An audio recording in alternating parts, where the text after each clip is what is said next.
말씀 요한복음 14장 14절부터 21절을 한 절씩 교독하시겠습니다. 내 이름으로 무엇이든지 내게 구하면 내가 행하리라. 내가 아버지께 구하겠으니 그가 또 다른 보혜사를 너에게 주사 영원토록 너희와 함께 있게 하리니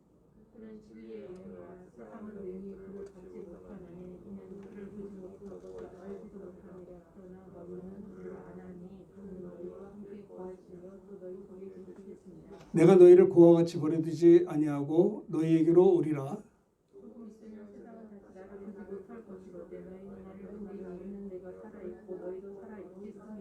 그날에는 내가 아버지 안에 너희가 내 안에 내가 너희 안에 있는 것을 너희가 알리라.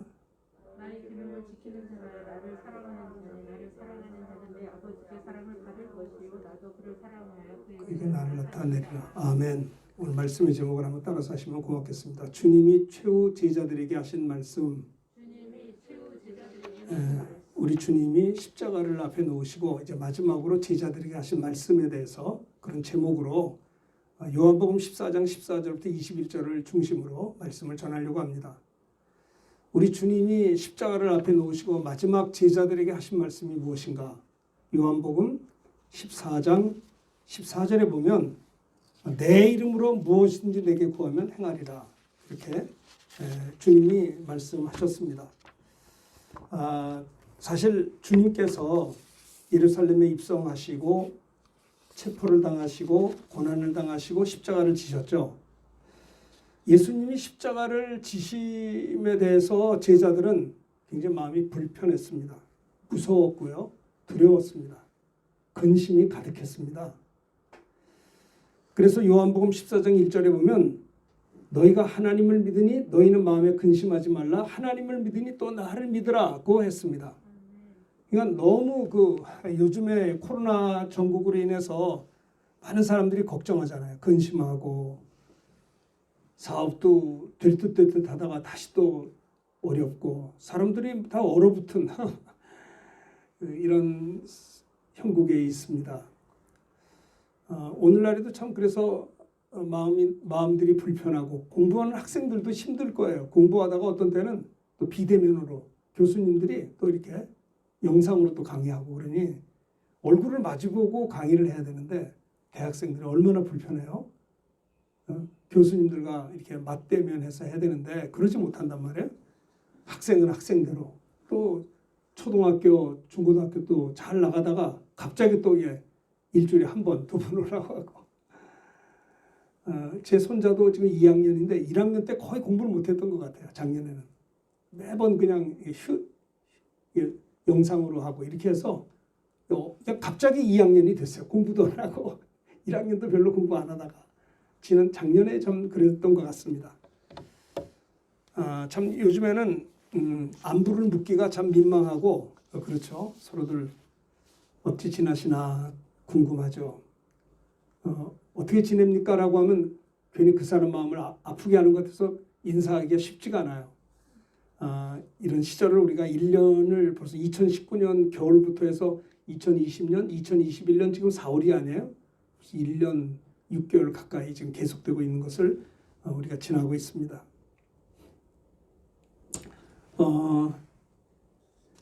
예수님께서 우리를 위해서 이 땅에 오시고 십자가를 지시는 거에 대해서 제자들에게 말씀하니까 제자들은 그게 근심이 가득한 거예요. 어딜 가십니까? 3년을 우리가 주님을 쫓아다녔는데 말씀도 배우고 전도하는 것도 같이 하고 능력 행함도 옆에서 보았는데 자꾸 주님께서 이렇게 약한 이야기를 하시니까 이들이 마음이 편하지가 않은 거예요. 제자들이. 너희는 마음에 근심하지 말라. 하나님을 믿으니 또 나를 믿으라. 내 아버지 집에 거할 곳이 많도다. 내가 너희를 위해서 거처를 예비하러 가노니 예비하면 다시 와서 내가 나 있는 곳에 너희도 있게 하리라. 이렇게 말씀하셨어요.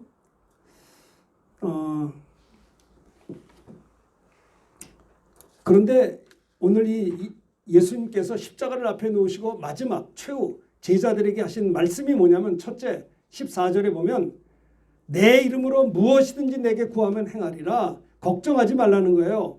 기도하라는 겁니다. 근심하지 말라는 겁니다. 그래서 누가 그럽디다. 근심 걱정은 하나님이 내게 주신 기도 제목이라고 그래요. 그죠? 세상에 걱정이 없는 사람이 어디 있겠어요? 그렇죠? 또 그 걱정이 해결됐다고 합시다. 그럼 끝난 건가요? 그렇지 않아요. 그 걱정 해결하면 모든 게 끝난 게 아니라 또 다른 걱정이 또 찾아와요. 아마 우리 전사님들 이번에 이 문제만 해결하면 너무 좋겠습니다. 해결되겠죠? 그럼 해결되면 모든 게 끝나냐 이 말이에요. 그렇지 않거든요. 산 넘어 산인 것이에요. 정말 우리가 이와 같이 끊임없이 이런 그 힘들고 어려움이 반복되고 있는 것을 봅니다. 그래서 우리 주님이 마지막 최후로 제자들에게 하신 메시지가 뭐냐면 14절 내 이름으로 무엇이든지 내게 구하라 그러면 내가 시행하리라고 합니다. 이 말이 뭐예요? 기도하면 응답하겠다는 거예요. 걱정하지 말라는 거예요. 내가 너와 함께한다. 내 이름으로 구하라. 내 이름으로. 한번 따라합시다. 내 이름으로 무엇인지 내게 구하면 내가 행하리라. 예수 이름으로 무엇이든지 기도하면 주님이 시행하시겠다라고 하는 겁니다. 근데 예수의 이름이라는 것은요. 아버지 하나님이 주신 이름이에요. 마태복음 1장 21절에 보면 천사가 나타나서 마리아에게 말합니다. 아들을 낳을 것이다. 이름을 예수라 하라. 네가 아들을 낳을 텐데 그 이름을 예수라고 하라. 하나님 아버지께서 네 이름을 예수라고 하라고 했다는 거예요. 이는 그가 자기 백성 예수라고 하는 이름이 자기 백성을 그들의 죄에서 구원할 자이라는 말이에요. 그러니까 원래 예수는 아버지의 이름이에요. 자 보세요. 요한복음 14장 26절에 보면 이게 잘 배일지 모르겠습니다. 한번 읽어보실까요? 요한복음 14장 26절 보혜사 시작. 보혜사 곧 아버지께서 내 이름으로 보내실 성령 그가 너에게 모든 것을 가르치시고 내가 너에게 말한 것을 생각나게 하시라. 자 보세요. 잘 보세요. 요한복음 14장에 보면 26절에 보혜사 곧 아버지께 따라합시다. 아버지께서 내 이름으로 보내실 성령 예수님이 말씀했어요. 내가 승천하면 하나님 보좌 우편에 올라가서 영광을 받으신 다음에 그 다음에 하나님 아버지께서 내 이름으로 너에게 성령을 보내주시겠다는 거예요. 저는 이 땅에 윤원선의 이름이라는 부모님이 그렇게 이름을 지어줘서 나는 윤원선 이름으로 이 땅에 태어났어요. 그렇죠? 부모님이 내 이름 정해줬잖아요. 그런데 성령님은 아버지 하나님이 성령님을 보내시는데 어떻게 보내요? 따라합시다. 예수의 이름으로 보내실 성령. 그러니까 예수의 이름으로 성령이 오셨다는 거예요. 그러니까 내게 주신 아버지의 이름으로 저희들을 보존하와 지켰나이다. 예수님께서는요. 내게 주신 아버지의 이름으로 저희를 보존했습니다. 그러니까 예수님의 이름이 예수님인데 예수님이 어떻게 해요? 아버지께서 내게 주신 이름으로 예수의 이름으로 저들을 내가 보존했다는 거예요. 그러니까 예수의 이름은 따라합시다. 예수의 이름은 성부의 이름이며 성령의 이름이며 성자의 이름입니다. 그래서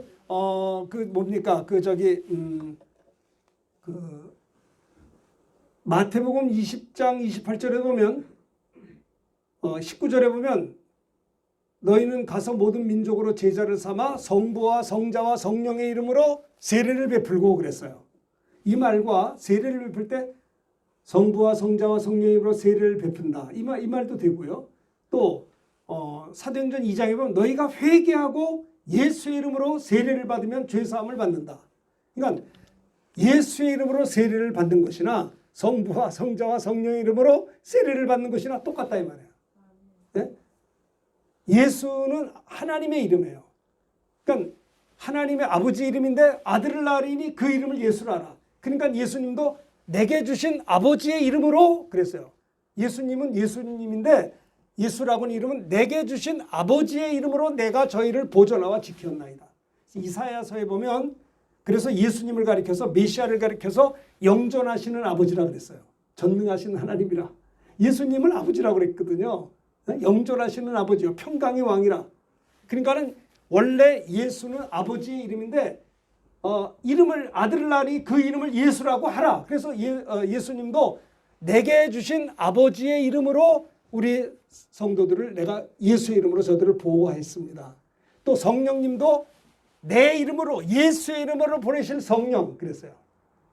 그래서 우리가 세례를 볼 때 아버지와 아들과 성령의 이름으로 세례를 베풀고, 이거 마태복음 20장 19절인데요. 사도행전 2장 38절에 보면 너희가 각각 회개하고 예수의 이름으로 세례를 받고 죄 사함을 받으라.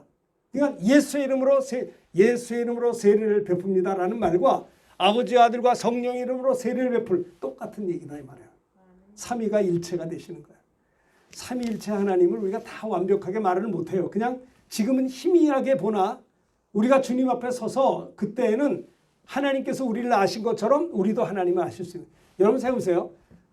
만약에 성부 하나님 아버지께서 우리를 구원하기 위해서 삼위일체 하나님이 되신 거예요.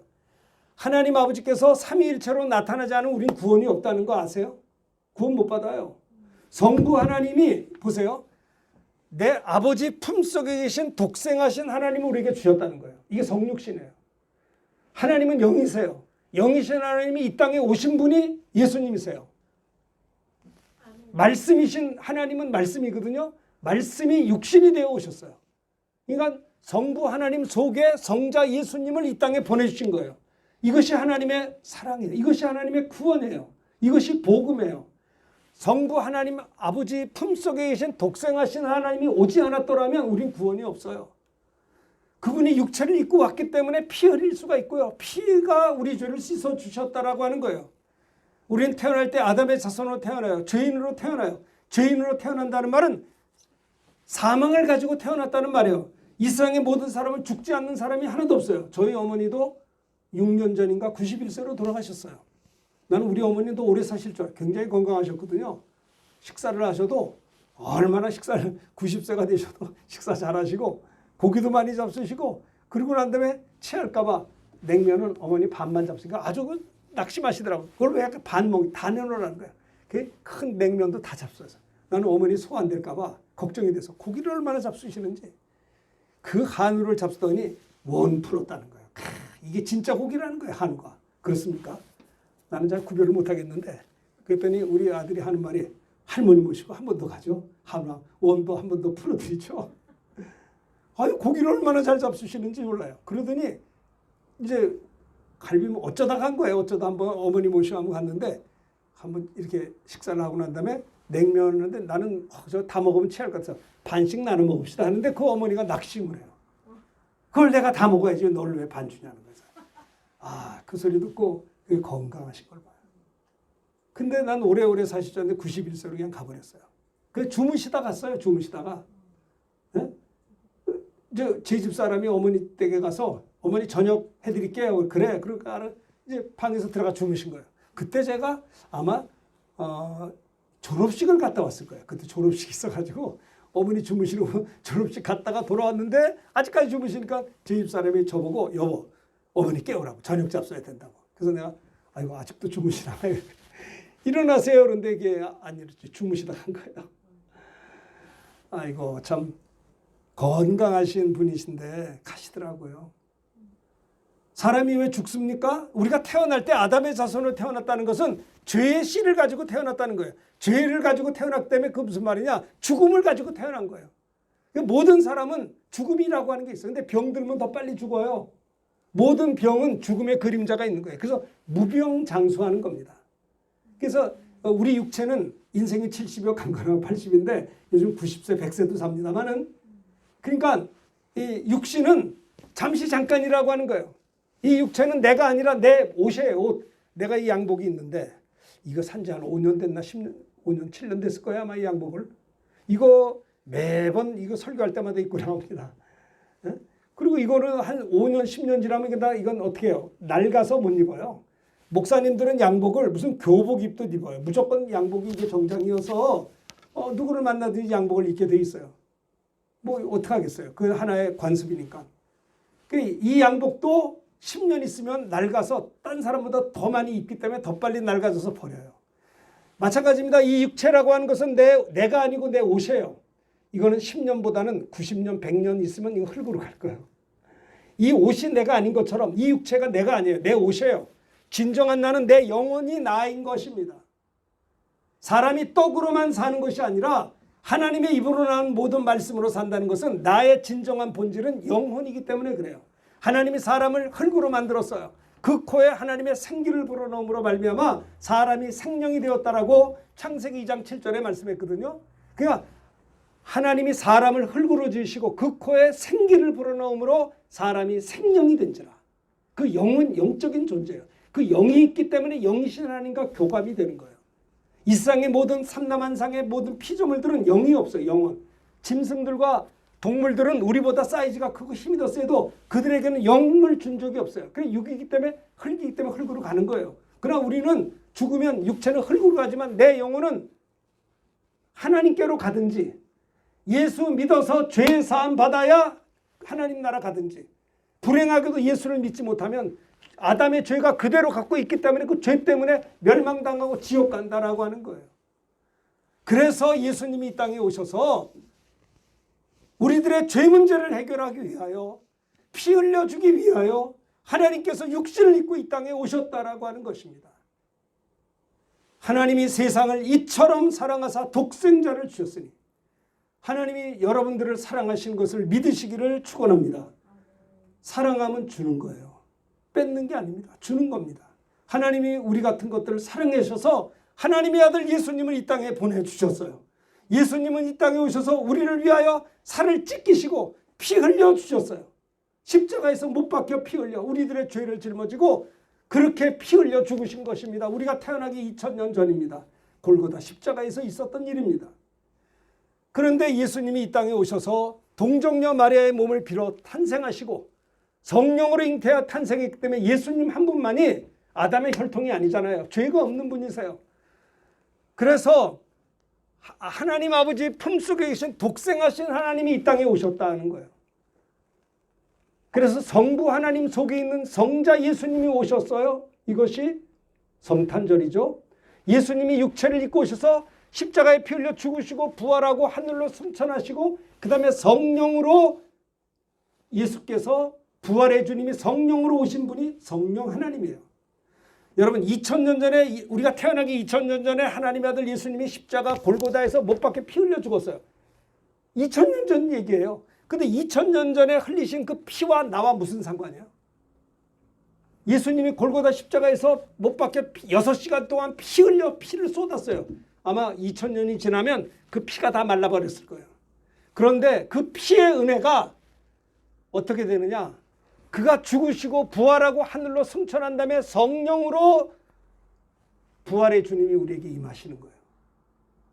그래서 성령으로 우리가 예수를 내 구주로 영접하고요.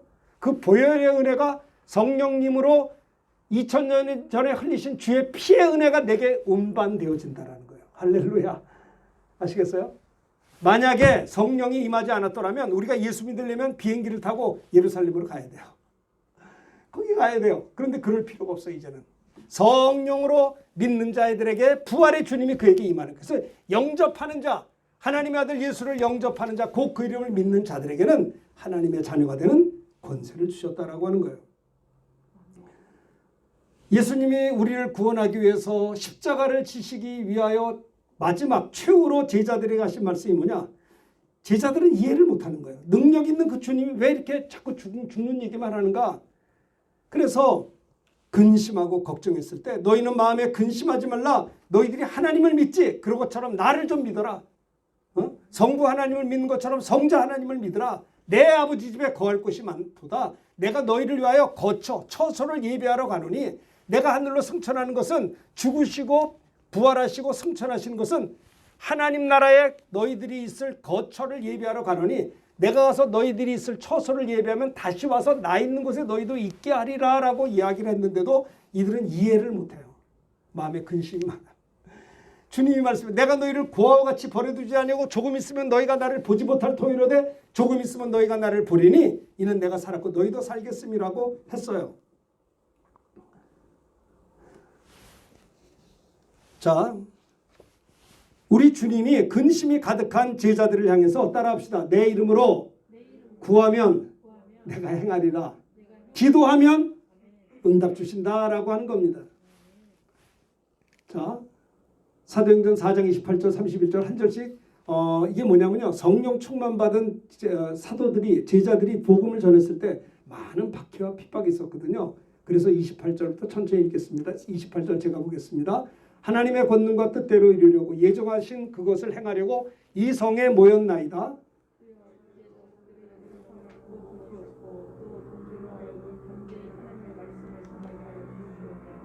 손을 내밀어 병을 낫게 하시옵고 표적과 기사가 거룩한 종 예수의 이름으로 이루어지게 하옵소서 하더라.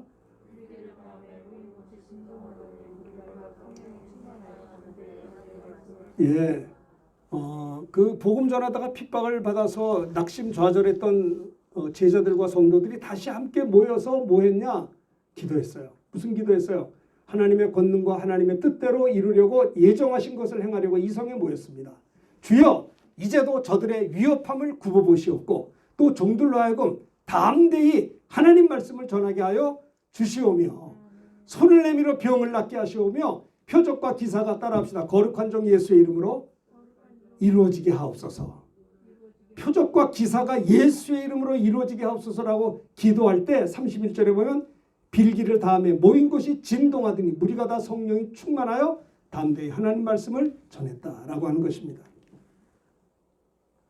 요한복음 16장 23, 24절 천천히 제가 먼저 읽겠습니다. 그날에는 너희가 아무것도 내게 묻지 아니하리라. 내가 진실로 너희에게 이르노니 너희가 무엇이든지 아버지께 구하는 것을 내 이름으로 주시리라. 그리하면 받으리라. 자, 24절 다 같이 합시다. 자, 이거 보시고 다 크게 하세요. 이걸 보셔야 돼요. 다 같이 24절 시작. 지금까지는 너희가 내 이름으로 아무것도 구하지 아니하였으나 구하라 그리하면 받으리. 너희 기쁨이 충만하라. 지금까지는 너희가 기도 안 했지만 이제는 내 이름으로 아무것도 기도하지 않았으나 구하라 그리하면 받으리. 너희 기쁨이 충만하라. 여러분 우리가 몸이 아파요. 기도했는데 낫어요. 그러면 병이 나서도 좋지만 주님이 나와 함께 하는구나. 이 기쁨이 충만해지는 거 아세요? 내가 어떤 문제가 있습니다. 이 문제 가지고 기도했더니 문제가 해결됐어요. 그러면 문제가 해결돼서도 좋지만 주님이 나와 함께 한다라고 하는 그 기쁨 때문에 기쁨이 충만하다는 거예요. 사도 바울이 감옥에 들어가서도요.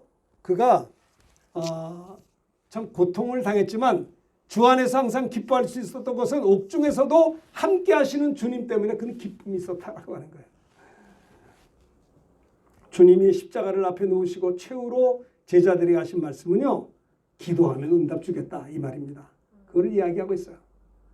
요한일서 5장 14절 봅시다. 시작. 그를 향하여 우리가 가진 바 담대한 것이 이것이니 그의 뜻대로 무엇을 구하면 들으시나. 그를 향하여 우리의 가진 바 담대한 것 이것이니 그의 뜻대로 무엇을 구하면 들으심이라. 이 복음성가 있어요. 아세요? 그를 향하여 찬송이 있습니다. 하나님을 향하여 우리가 가진 바 담대한 것이 이것이니 하나님의 뜻대로 무엇을 구하면 들으심이라. 데살로니가 5장 17절에 따라합시다. 쉬지 말고 기도하라. 자, 이거 보세요. 하나님은 성도들이 기도하는 자가 되기를 말씀하고 있는 것입니다. 왜 기도를 우리에게 명령했는 줄 아세요? 우리를 도와주고 싶으셔서 그래요. 우리를 사랑하시기 때문에. 여러분 여기 아버지도 앉아 계시고 어머니도 계시고 다 이렇게 부모님들이 이렇게 앉아 계신 성도들도 있는데 자식들한테 주잖아요. 당신은 안 잡숴도 주잖아요. 에이, 그러니까 어떻게 보면 사랑하기 때문에 자꾸 주고 싶은 거예요. 그게 사랑이에요. 하나님도 우리를 너무 사랑하셔서 아니 하나님의 아들 예수님까지 이 땅에 보내주기까지 사랑했는데 아들을 주시니까 무엇을 아끼겠냐 이 말이에요. 하나님이 인색하십니까? 자기 아들을 아끼지 아니하시고 우리 모든 이들을 위해서 내어주시니까 어찌 그 아들과 함께 우리에게 모든 것을 왜 은사로 주지 않겠느냐. 너희가 왜 없다냐. 없다는 것은 구하지 않은 연고요. 기도해도 받지 못하는 것은 정욕으로 쓰려고 잘못 구한 것 아니냐. 구하는 이마다 얻을 것이요 찾는 이가 찾을 것이요 문을 두드리는 이에게 열릴 것이니라고 했어요. 주님 하나님께서 쉬지 말고 기도하라는 것은 뭐 우리에게 벌을 준 게 아니고요. 하나님은 쉬지 않고 우리를 돕기 원하시기 때문에 그런 거예요.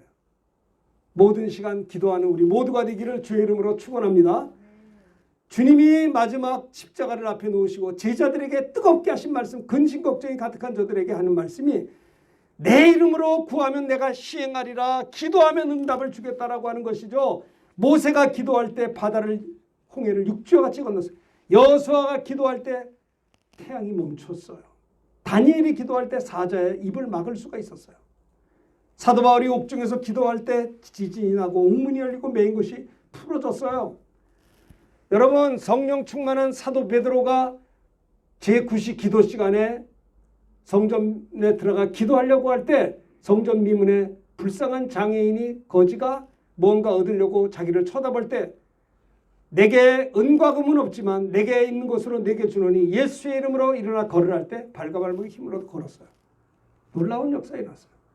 사람들이 놀래가지고 막 몰려들었어요. 야, 이게 웬일이냐? 어떻게 예수의 이름으로 저 안전뱅이가 일어나 걸어가느냐? 수많은 사람들이 솔로몬 행각에 모여들었을 때 사도 베드로가 말합니다. 이 사람들아, 우리의 경건과 능력으로 이 사람이 일어난 것처럼 왜 우리를 주목하느냐? 너희가 십자가에 못 박아 죽인 예수를 우리 하나님이 살리셨고 우리는 이 일의 증인이라 라고 하면서 예수님, 너희가 십자가에 못 박아 죽인 예수가 구약에 예언된 메시아 그리스도가 아니냐? 예수님이 죽으셨다 부활함으로 예수의 이름으로 이 사람이 온전하게 되었다라고 이야기할 때 거기서 솔로몬 행각에 안전뱅이가 일어난 모습을 보고 있는 5천 명이 예수를 믿었다니까요. 기가 막힌 복음의 역사가 있었어요. 여러분, 예수의 이름에는 능치 못할 일이 없는 것입니다. 너희가 내 이름으로 무엇이든지 원하면 내가 시행하리라. 기도는요, 우리의 사소한 기도 제목일지라도 예수의 이름으로 기도하는 것은 하나님의 이름에 명예를 걸고 응답을 주실 것을 믿으시기를 축원합니다. 아멘들 안 하세요? 할렐루야. 우리의 사소한 기도 제목일지라도 예수의 이름으로 기도하면 하나님의 이름에 명예를 걸고 응답 주신다라는 것을 여러분들이 아셔야 된다는 거예요. 자, 두 번째, 주님의 첫 번째는 기도하면 응답 주신다. 두 번째 따라합시다. 너희가 나를 사랑하면 나의 계명을 지키리라. 나를 사랑하면 나의 계명을 지키리라고 하셨어요. 사랑으로 말씀을 지키라. 순종하라 라고 하는 겁니다. 사랑으로 말씀을 지키라.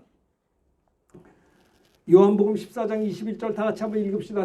잘 보세요. 읽읍시다. 시작. 나의 계명을 나를 사랑하는 자니 나를 사랑하는 자는 내 아버지께 사랑을 받을 것이요 나도 그를 사랑해 그에게 나를 나타내. 자 보세요. 나의 계명을 지키는 자라야 나를 사랑하는 자니 나를 사랑하는 자는 내 아버지께 사랑을 받을 것이요 나도 그를 사랑하여 그에게 나를 나타내리라. 너희가 주님을 사랑한다면 주님의 계명을 지켜야 된다라고 하는 겁니다. 주님의 계명을 지킨다. 헬라어로 테레오 그래. 테레오. 지키리라. 나의 계명을 지키리라. 나의 계명을 지키는 자가 나를 사랑하는 자, 주님을 사랑하는 자. 그렇죠. 주님의 말씀에 순종하는 자가 주님을 사랑하는 것이다 라는 겁니다. 지키리라. 나의 계명을 지키리라. 헬라어로 테레오 그래. 테레오라는 어는 보존한다, 지키다, 준수한다 라는 말입니다. 아까도 이 보면 주님의 계명을 가지고 지키는 자라야 주님을 사랑하는 자니. 그렇죠? 예수님의 생애를 보면 아버지의 말씀을 이루셨어요. 십자가에 돌아가시면서도 다 이루었다. 주님의 말씀을 이루신 주님을 볼 수가 있어요. 우리 주님이 두 번째 마지막 제자들에게 하신 말씀이 사랑으로 말씀을 준행하라. 첫 번째는 예수의 이름으로 구하면 내가 행한다. 기도 응답을 주신다. 이것이 첫 번째고 두 번째는 사랑으로 말씀을 지키라라고 하는 겁니다. 여러분, 아브라함은 하나님을 사랑합니다. 그런데 하나님이 백세해 주신 아들을 향해서 아브라함에게 말합니다. 내 독자 이삭을 내게 와서 번제로 바치라. 언제는 줬다가 언제는 뺐습니까? 그런데 아브라함은 새벽 일찍 일어나서 하나님의 명령을 따라서 그 귀한 독자 이삭을 번제로 명한 대로 모리아산에 데리고 갑니다. 그리고 그를 향해서 번제로 칼을 뽑아서 제물로 드리려고 할 때 하나님이 아브라함에게 말합니다. 아브라함아, 멈춰라. 이제야 내가 나를 사랑한 줄 알았노라. 내 뒤를 돌아보라. 돌아보니까 수풀에 수양이 걸려 있었어. 저것을 가지고 대신 제물로 드려라. 여호와 이레, 하나님이 준비하셨다. 여호와 이레의 복을 받았죠. 그리고 네가 내 독자 이삭이라도 아끼지 않고 나에게 순종하여 바친 것처럼 내가 너의 후손을 통해서 메시아를 보내주겠다라고 믿음의 조상이 되게 하셨어요. 아브라함에게 복의 근원이 되게 하셨어요. 우리가 주님을 사랑한다면 주님의 말씀을 지키는 겁니다. 저는 에베소 5장 18절에 보면 주 안에서 내 부모를 공경하라. 이는 내가 땅에서 잘되고 장수하리라고 하는 그 말씀이 제가 10대 후반인가 20대 초반에 그걸 읽고 나도 어떻게 하면 땅에서 잘되고 장수할 수 있을까 생각해 보니까 주 안에서 부모를 공경하면 되겠더라고요. 그러면 주 안에서 부모를 공경하는 게 뭐예요? 뭘까요? 부모가 기뻐하는 거 하는 게 부모 공경일 것 같아요. 주 안에서. 그렇죠? 부모님이 하자면 하는 게 좋을 것 같아요. 그 내가 이제 목회자니까 주말에는 이제 꼼짝 못 하잖아요. 그러니까는 부모님을 뭘 기쁘게 할까? 근데 우리 아버지는 좀 돌아가셨습니다만은 빨간 날이 있으면 내가 어떻게 연세가 높을수록 외롭잖아요. 그러니까 이제 제가 아버지 찾아갔어요. 찾아가서 이번에 휴일날에 뭐 하시려고 하세요? 그랬더니 뚝섬에 가서 이북의 황해 이북 오도민 대회가 있대요. 이북 사람들 모이는 게 있어요. 거길 갔으면 좋겠대요. 제가 이제 차가 있으니까 아버지를 모시고 가야 되는데 두 아들이 그때 어렸을 때니까 놀이공원에 가는 게 좋지 뚝섬에 가려고 했어요. 노인들은 모이는데 제가 이제 두 아들을 이렇게 해놓고 용돈을 주면서 내 말 들으면 이거 주겠다. 그러니까 돈 준다니까 어디요? 할아버지 쫓아가자. 하겠다는 거예요. 약속을 했어요. 그래서 이제 아들들을 집사람하고 해서 아버지를 가는 거예요. 나는 별 재미도 없어요. 저희 아버지는 이제 황해도 분이 되셔서 옛날 그 이북 사람들 저 동네 사람들 이렇게 모이더라고요. 모여가지고 우리 둘째 아들이라고. 목동에서 지금 목사가 돼서 목회하고 있다고. 난 생전 처음 보는 분들인데도 그냥 쫓아다니면서 인사 안녕하세요. 인사하고 저는 솔직히 알지 못하니까 그래도 아버지가 그걸 그렇게 좋아하시는 거예요. 네? 그 옛날 분들 피난 왔을 때 있던 분들을 보고 싶어 하는 거예요. 1년에 한두 번씩 만나는 걸. 여러분 부모 공경이 뭐냐면 부모를 한번 나로 인해서 활짝 웃게 해드리는 게 부모 공경. 우리가 하나님을 경외하는 거, 하나님을 기쁘시게 하는 게 그거 하나님 섬기는 거 아니겠어요? 부모를 공경한다. 에? 우리 부모님의 문화로 내가 들어갔어요. 세대 차이가 많잖아요. 근데 부모님은 저의 세대로 안 오세요. 오랫동안 그렇게 사셨기 때문에. 그래서 나는 우리 아버지 연세의 문화를 공부해서 글로 들어갔어요. 그랬더니 아버지가 너무 좋아하시더라고요. 그래서 제가 40대 담임 목회할 때도요. 연세가 70, 80대는 원로 장로님들하고 제가 얼마나 친했는지 몰라요. 왜? 어르신들을 교제하는 게 그 문화가 있는 거예요. 아무 부담 없이. 그러니까 부모의 말에 특별히 잘못된 것이 아니라고 한다면 순종하는 것이 부모님 사랑 아니에요? 마찬가지로 하나님의 말씀을 지키는 자가 주님을 사랑하는 자라는 거야. 나의 계명을 가지고 지키는 자라 나를 사랑하는 자니 나를 사랑하는 자는 내 아버지께 사랑을 받을 것이요 나도 그를 사랑하여 그에게 나를 나타내리라고 말씀하셨던 거예요. 부활의 주님이 승천하시기 직전에 예수님이 최후로 십자가를 지시기 전에 마지막 제자들에게 하신 말씀이 나를 사랑하면 나의 계명을 지켜야 된다. 사랑으로 말씀을 준수하라 지키라 라고 하는 겁니다. 주 안에서 내 부모를 공경하라. 이는 내가 땅에서 잘되고 장수하리라고 했습니다. 여러분 말라기 3장 10절에 보면 너희의 소득의 온전한 11조를 드리라. 그러면 내가 하늘문을 열고 쌓을 곳이 없도록 내가 너에게 붙지 아니한가 보아라 그랬어요. 자 이거 봅시다. 10절 다 같이 읽읍시다. 시작. 만군의 여호와가 이르노라. 너의 온전한 11조를 창고에 들여 나의 집에 양식이 있게 하고 그곳으로 나를 시험하여 내가 하늘문을 열고 너에게 복을 쌓을 곳이 없도록 붙지 아니하나 보라. 여러분 모든 것이 하나님의 것입니다. 그런데 우리가 소득의 온전한 11조를 하나님의 창고에 들여 나의 집에 양식이 있게 하고 그것으로 나를 테스트하라. 테스트 11조를 하고 테스트해보라는 거예요. 내가 하늘문을 열고 너에게 복을 쌓을 곳이 없도록 붙지 아니하나 보라는 거예요. 그 다음에 11절 읽읍시다. 11절 시작. 만군의 여호와가 이르노라 내가 너희를 위하여 메뚜기를 금하여 너희 토지 소산을 먹어 없어 버리지 못하게 하며. 보세요. 온전한 11조 하는 자에게 첫 번째 뭐를 주시느냐. 따라합시다. 내가 너희를 위하여 메뚜기를 금하여 너희 토지 소산을 먹어 없애지 못하게 하며. 이게 뭐예요? 1년 농사를 졌어요. 근데 메뚜기가 와가지고 토지 소산을 다 갉아먹으면 1년 농사 망쳐버리는 거예요.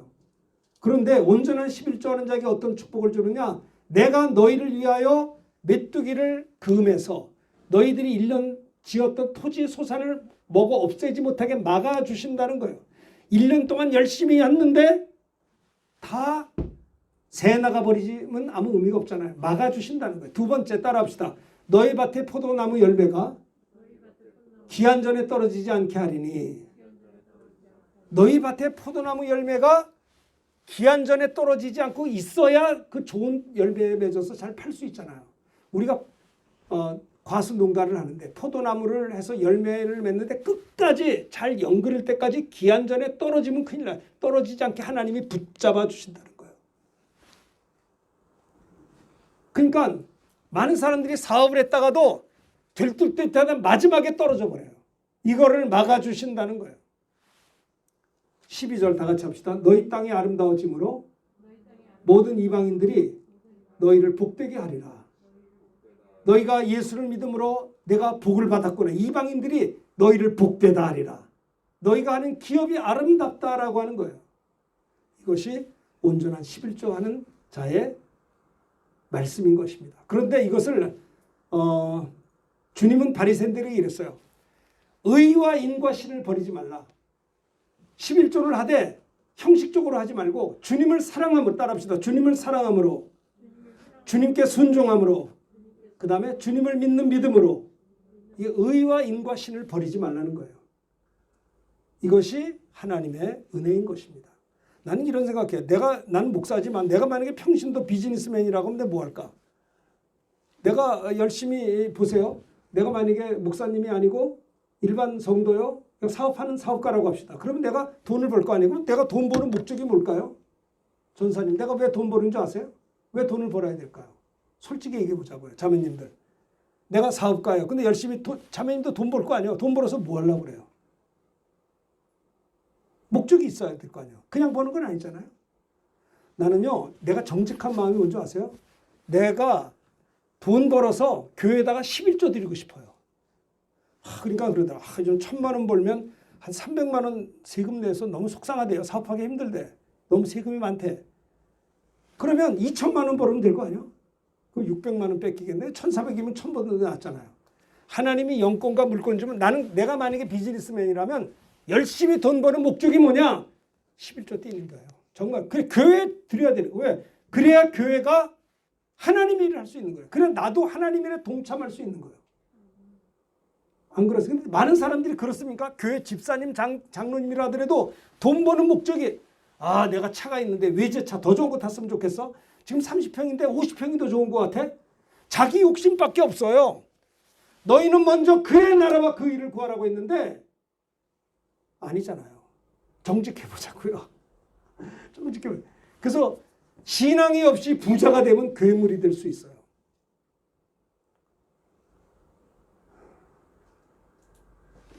하나님은 우리의 중심을 보세요. 사람의 외모를 보지 않고 중심을 보시는 거예요. 오늘 아침에 여기 아침 예배당 오기 전에 제가 다른 분 설교를 들었어요. 근데 그분이 그러더라고요. 물질 문제는 따라합시다. 심고 거두는 것입니다. 경제는 심고 거두는 거예요. 자매가 잘 될 수 있는 게 많이 심으면 돼요. 안 심잖아. 안 되는 거예요. 그래서 내가 늘 그냥 자녀들을 위해서도 심어야겠다 해서 오늘 처음 내가 헌금을 해봤어요. 나는 아들 사업을 위해서 헌금한 적이 없어요. 근데 오늘 그 설교를 듣고 회개했어요. 내가 아들을 위해서 헌금을 해본 적이 없거든요. 솔직한 얘기로. 내가 나를 위해서 헌금했지. 그렇잖아요. 솔직히 얘기해보자고요. 여러분 부모님 위해서 누구 위해서 기도해 헌금한 내 나를 위해서 나는 아들을 위해서 헌금했다니까요. 하나님 축복 심었어요. 그럼 거둘 거예요. 내가 어떤 소원이 있어요. 우리 아들이 믿음의 가정 이루기로 나 헌금을 했어요. 내가 설교 듣다가 회개했다니까요. 오늘 다른 분 설교를 들었어요. 여기 오기 전에. 믿음은 들으면 다른 분 설교도 많이 듣거든요. 심어야겠더라고요. 할렐루야. 네? 아멘만 하면 뭐예요? 그렇게 해야 된다니까요. 네. 사업이 어려우면 어떤 분은요. 사업이 어려워서 막 빚을 내서 종업원들 월급 주고 했어요. 그런데 교회에서 건축헌금 할 게 있었어요. 한 100만 원씩 하면 예배당을 확장을 시키다 해서 했는데 헌금을 안 해서 내가 불렀어요. 집사님 왜 당신은 헌금을 안 해? 요즘에 내가 사업이 안 돼서 빚을 내서 월급 종업원들 월급 주고 지금 계속 마이너스라는 거야. 한 2, 3개월 계속 마이너스라는 거야. 그게 또 마음이 아프더라고요. 그런 줄 몰랐는데 괜히 내가 100만 원 헌금하라고 했겠다 이래서 얘기를 했어요. 교회 확장 헌금을 이제 집사님들이 해서 한 1,500 정도 모으려고 그때 다들 했는데 예전에. 그래서 내가 그랬어요. 집사님은 사업하다 어려우면 대출 받죠. 대출 받는데서 대출해서 헌금하시오. 그랬어요. 제가. 근데 이 장관이 진짜 그 다음 주에 헌금을 했는데 100만 원씩 하자고 그랬는데 200만 원 했어서 아니 100만 원을 해야지 200만 원이 뭐냐 했더니 그 양반이 하는 말이 어떻게 건축업을 100만 원 했냐 200 해야지. 가슴이 더 아팠어요. 이거 큰일 났네. 빚내서 헌금한 거예요. 그런데 그 다음 달 그 양반이 11조 헌금을 250만 원 했어요. 한 5천 몇백만 원을 수입했는데 빚 까고 남은 게 11. 아니 한 3, 4개월 동안 헌금도 없이 그냥 남의 빚 내가지고 했다가 내가 왜 헌금 안 하냐고. 근데 보니까 너무 마이너스가 많더라고요. 그래서 내가 너무 심했나? 그래서 내가 말한 김에 빚을 내서 헌금해보셔. 하나님 축복할 거야. 말을 뱉었는데 그분이 2배로 했어. 근데 그 다음 달 순수익이 5,600이었어요. 5,500인가. 그래서 550만 원 11조인데 250에서 불렀어요. 왜 250이냐 했더니 빚을 까고 했다는 거예요. 하나님이 축복하잖아요. 심어야 거두는 거예요. 우리 많이 심게 되기를 주의 이름으로 축원합니다. 극심한 가난 가운데 넘치는 연보로 초대교회 성도들은 고린도전서에 보면 나와 있어요. 그렇지 않아요. 심어야 거두지. 심어야 헌금하는 게 얼마나 기쁘냔 말이에요. 사랑하면요. 사랑하는 사람 주고 싶은 거예요. 주고 싶은 거예요. 이런 말 하면 좀 우스꽝스러운데 제가 이제 83년도에 결혼했거든요. 결혼했는데 제주도를 갔어. 제주도를 갔는데 비행기 타고 갔어. 그때 비행기 탄 사람들이 많지 않았어요. 비행기 타고 가는데 나는 제 아내하고 결혼했는데 그날 결혼식하고 이제 비행기를 타는데 집사람이 너무 결혼해 준 게 감사해서 내가 호주머니에 이렇게 뒤져보니까 한 20만 원 가까이 있더라고요. 내가 가지고 있는 비상금이. 그 당시 결혼할 때. 그래서 내가 그 용돈을 집사람한테 다 줬어요. 당신이 이제 내 아내가 됐으니 당신이 가면 써보라고. 사랑하니까 내 호주머니를 주고 싶더라고요. 사랑은 주는 거예요. 근데 어떤 사람은요. 만나면 파트너인데도 저 사람이 나 뭐 사주나. 이건 사랑이 아니에요. 사랑은 주는 거예요. 내 어머니가 날 사랑했기 때문에 내가 중3 때 5천 원 과외 공부비가 없어서 쩔쩔맬 때 우리 어머니는 밖에 나가서 외투를 팔아서 5천 원 가져와서 원선아 너 과외비 빨리 내. 내가 그 5천 원을 어머니한테 받고 야 다음 달 과외비에서 내 고등학교 시험 봐야겠구나 했거든요. 그 어머니의 사랑을 느꼈어요. 그 잊혀지지가 않아요.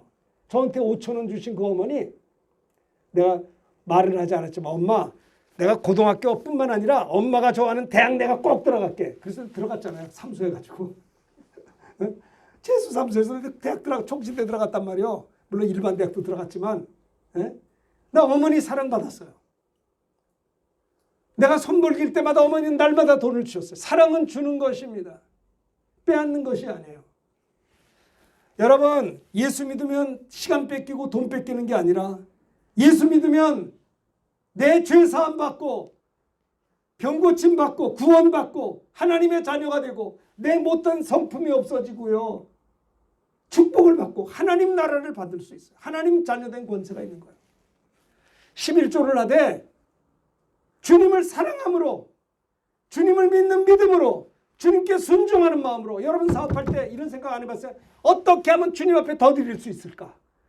어떻게 하면 더 드릴 수 아주 머리를 짜서 어떻게 하면 주님 몸된 교회에 더 많이 헌금할 수 있을까 연구하면 안 됩니까? 어떻게 하면 내 생애를 통해 주님의 몸된 교회를 유익하게 할 수 있을까 고민해 본 적 있으세요? 자기 사업을 위해서는 고민하면서 그 나라를 위해서 고민하지 않았다면 그게 뭐예요?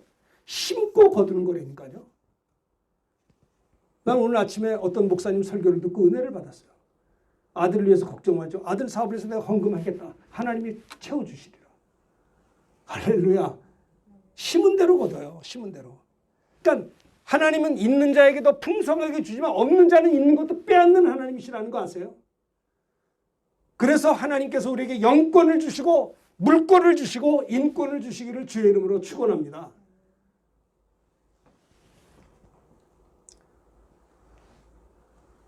미국의 교회는 연로하신 분들이 돌아갈 때 그 모든 재산을 교회에다 드려서 그 교회가 부자가 돼서 그 교회가 전 세계 선교금의 90%가 미국 교회에서 나와요. 자기 재산을 다 드린다니까요. 나는 다 드리지 못해도 50%는 드려야 된다고 생각해요.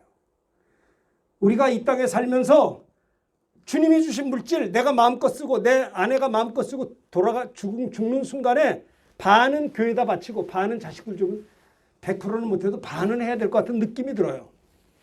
그러지 않으면 별 의미가 없을 것 같아요. 그러면 한국교회가 부유해지면 어떤 일이 생기느냐? 이거 가지고 지구촌을 복음할 수 있는 거예요. 복음 전하는 데 쓰임받을 수 있어요. 여러분, 교회가 쭈그렁 바가지가 되는데 하나님이 우리를 축복할까요? 그렇지 않습니다. 교회는 주님의 몸인 것입니다. 제가 34년 전에 목동 아파트 8단지에서 기쁨의 교회 개척을 할 때 우리 교회가 70평이었어요.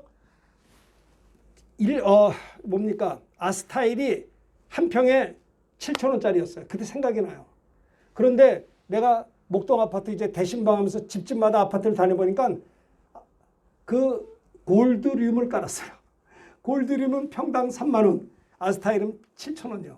그래서 내가 생각하기를 우리 교회도 골드룸을 좀 깔아보자. 그게 걸렸어요, 마음에. 하나님의 교회가 더 귀해야 될 거 아니에요? 돈이 없었어요. 3721 210만 원이어서 내가 집사님 한 분 불러서 200만 원 어디 빚 내오라고 빚을 가져와서 그냥 70평을 골드룸으로 깔았어요.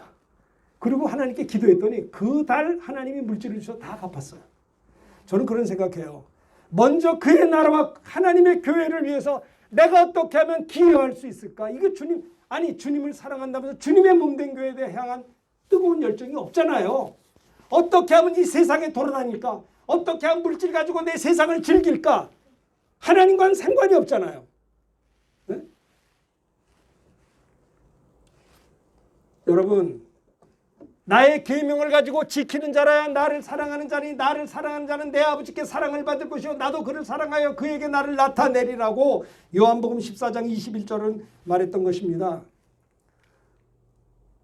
세 번째, 또 다른 보혜사를 따라 16절 다 같이 읽읍시다. 저기 16절 앞에 보이시죠? 내가 아버지께 구하겠으니 그가 또 다른 보혜사를 너에게 주사 영원토록 너희와 함께 있게 하시리니. 주님이 마지막으로 하신 말씀이 내가 이제 십자가에서 죽고 부활한 다음에 승천하고 나서 내가 아버지께 구하겠으니 그가 또 다른 보혜사를 너에게 주사 영원토록 너희와 함께 있게 하신다. 자, 7절 읽읍시다. 요한복음 16장 7절 시작. 그러나 내가 너에게 실상을 말하노니 내가 떠나가는 것이 너에게 유익이라. 내가 떠나가지 않으면 보혜사가 너에게로 오시지 아니할 것이요 가면 내가 그를 너에게로 보내리. 주님이 내가 실상을 말한다. 내가 승천하는 것이 너에게 유익이라. 내가 승천하지 않으면 보혜사 성령이 너에게 오시지 않을 것이요 내가 승천하면 내가 그를 성령님을 너에게로 보낸다는 거예요. 그러니까 주님이 세 번째 하신 말씀이 뭐냐면 성령을 받아야 된다는 거예요. 성령님에 대해서 관심만 갖지 말고 성령 받기를 사모하고 기도해서 성령을 받아야 된다라고 하는 것입니다. 자, 사도행전 1장 4절 8절 교독합시다. 4절 제가 보면 사도와 함께 모이사 그들에게 분부하여 이르시되 예루살렘을 떠나지 말고 내게 들은 바 아버지께서 약속하신 것을 기다리라.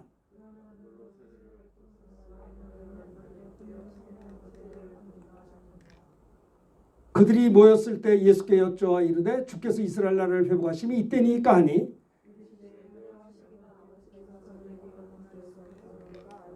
8절 다 같이요. 오직 성령이 너에게 임하시면 너희가 권능을 받고 예루살렘과 유대와 사마리 땅까지로 되시기를. 이거 굉장히 중요한 말씀입니다. 보세요. 주님이 승천하시기 바로 직전에 하신 말씀이에요. 감람산에서 사도와 함께 모여서 그들에게 분부, 영어 성경에는 분부가 아니라 코맨드, 명령의 명령. 그들에게 명령하여 말씀하시기를 내가 승천한다고 흩어지지 마라. 예루살렘을 떠나지 말고 내게서 들은 바 아버지의 약속하신 것을 기다리라.